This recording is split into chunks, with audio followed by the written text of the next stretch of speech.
आज आपण एक अत्यंत महत्त्वाचा आणि घरात जाणवणारा विषय पाहणार आहोत. ज्या घरातील स्त्रिया देवपूजा करताना अचानक जांभई घेतात किंवा डोळ्यात पाणी येते, काही वेळा मन भारी होते, हे नेमकं का होतं?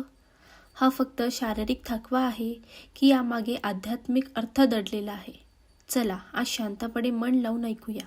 पूजा करताना जांभई येणे, त्यामागचं आध्यात्मिक कारण. काही स्त्रिया रोज देवघरात दिवा लावतात, ओंकार घेतात, मंत्र म्हणतात आणि त्या क्षणी त्यांना जांभई येतं. लोक म्हणतात, अरे थकवा असेल, झोप येत असेल, पण भक्तांना हे माहिती असतं, देवपूजा ही फक्त शरीराची नाही तर ऊर्जेची प्रक्रिया आहे. पूजेच्या वेळी घरातील नकारात्मक ऊर्जा जास्त असल्यास ती स्त्रीच्या शरीरातून बाहेर पडू लागते आणि शरीर त्याला जांभईच्या रूपात सोडतं.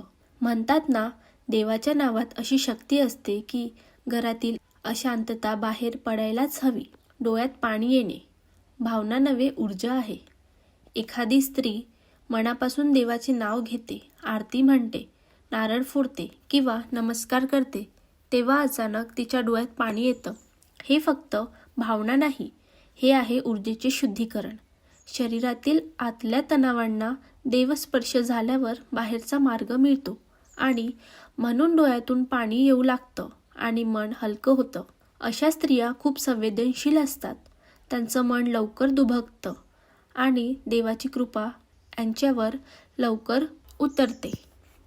त्यांना जणू देव म्हणतो, तू खूप सहन केलंस, आता मी इथे आहे. ही चिन्हे काय सांगतात? त्या घरात देवाची कृपा आहे. देवपूजेची ऊर्जा त्या स्त्रीला स्पर्श करते. घरातील नकारात्मकता निघत आहे. पूजा करणारी व्यक्ती माध्यम बनते. त्या स्त्रीचे मन खूप पवित्र आहे.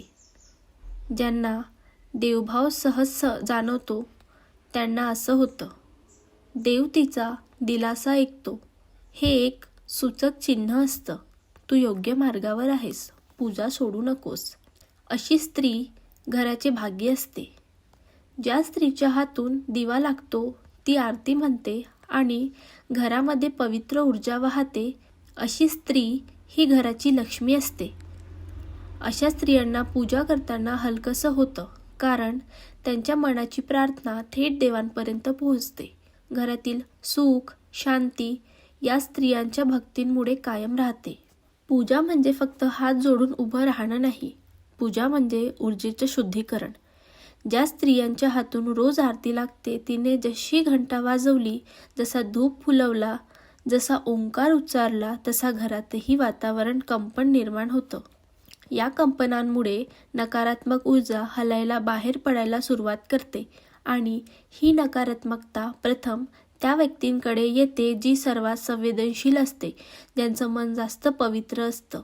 म्हणून जांभई हा थकवा नसून ऊर्जा बदलवण्याचा शरीराचा नैसर्गिक प्रतिसाद आहे. काही स्त्रिया म्हणतात, मी पूजा करताना नीट जप करते, पण जांभई मात्र थांबत नाही. हे उलट चांगले लक्षण आहे. याचा अर्थ देवाने नाव घेताच घरातील दूषित ऊर्जा त्वरेने बाहेर पाडली. स्त्रिया जन्मातच ऊर्जा जाणवणाऱ्या असतात. त्या घरातील वातावरण, शब्द, मनस्थिती पटकन ओळखतात. त्या आई असतात, त्या गृहलक्ष्मी असतात, त्या शक्ती स्वरूप असतात. म्हणून त्या देवपूजेला अर्पण करताना त्यांची ऊर्जा लवकर जोडली जाते. त्यामुळे अशा भावनात्मक प्रतिक्रिया जास्त दिसतात. हे संकेत नेमके काय दाखवतात? देव तिच्या अंतरी बोलतो आहे. पूजेतून तिच्या मनाशी संवाद होत आहे. तिची प्रार्थना स्वीकारली जाते. अश्रू हे मंजुरीचं चिन्हही मानलं जातं. तिच्यातील नकारात्मकता निघून जाते. शरीर हलकं होतं, श्वास शांत होतो. ती घराच्या सुख शांतीची कारणीभूत आहे. ज्यांच्या हातून दिवा लागतो त्यांचं मन सर्वात पवित्र असतं. पूजा करणारी स्त्री रडली तर घरातील दोष शांत होतात. काही जुनी शास्त्र सांगतात, पूजेतील अश्रू घरातील वाईट ऊर्जा धुवून नेतात. ज्यांना देवभाव जास्त जाणवतो त्यांच्यामुळे घरात शांतता येते, वाद कमी होतो, रोग कमी होतात, लक्ष्मी स्थिर राहतात, वातावरणात पावन होतो. देवपूजा करणारी स्त्री ही घराची खरी वास्तुशांती असते. जर तुमच्या घरातील आई, बहीण, मुलगी किंवा पत्नी पूजा करताना जांभई घेते, डोळे भरून येतात, शरीर हलकं होतं, तर तिला थांबवू नका, तिला शंका देऊ नका. उलट तिच्यासाठी मनापासून आशीर्वाद द्या, कारण तिच्या पूजेमुळेच तुमच्या घरात शांती, सुख, समाधान आणि देवकृपा टिकून असते. जर तुम्हाला हा व्हिडिओ आवडला असेल तर अशाच भक्तिमय, आध्यात्मिक आणि घरगुती ज्ञानासाठी आमच्या चॅनलला लाईक करा, शेअर करा आणि सबस्क्राईब करायला विसरू नका.